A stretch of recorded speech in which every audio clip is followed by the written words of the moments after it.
Aussi, tu as le droit de prier au Masjid al-Haram à toute heure.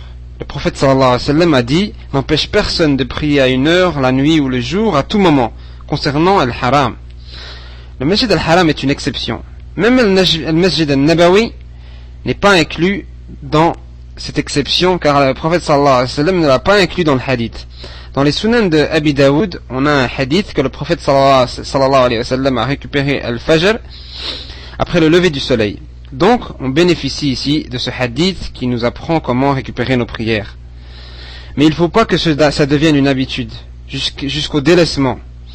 Et les Sahaba, eux, quand ils rataient une prière, c'était comme si une tragédie venait d'arriver, comme si quelqu'un venait de mourir. Nous, aujourd'hui, tu vois les gens arriver à chaque prière, quelqu'un qui a raté la jama'a, et c'est pas grave, il récupère. Allah nous a mis en garde là-dessus, disant: وَلَا تَكُنْ مِنَ الْغَافِلِينَ, ne soyez pas parmi les négligents.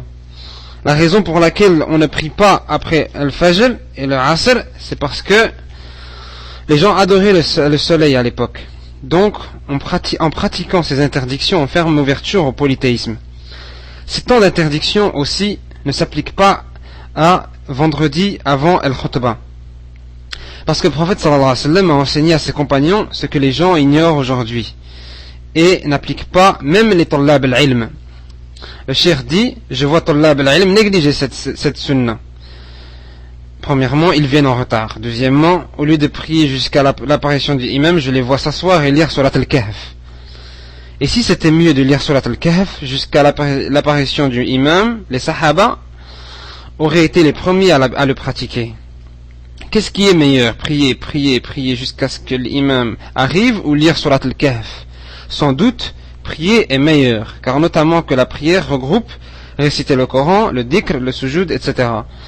Il est dit dans les Sunan de Abi Daoud que tant que tu es en train de prier, les anges disent: oh Allah, pardonne-lui, oh Allah, accorde-lui ta miséricorde.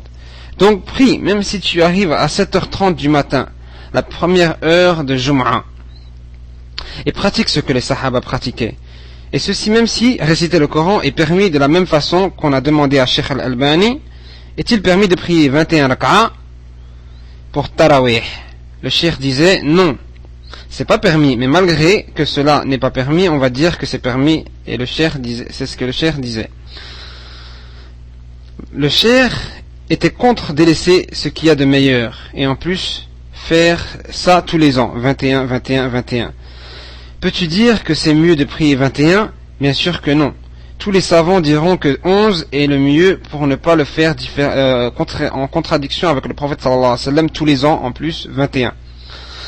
Donc, de la même façon, il est meilleur que tu pries jusqu'à ce que le imam arrive pour la khutbah et vaincre les paroles des soufis.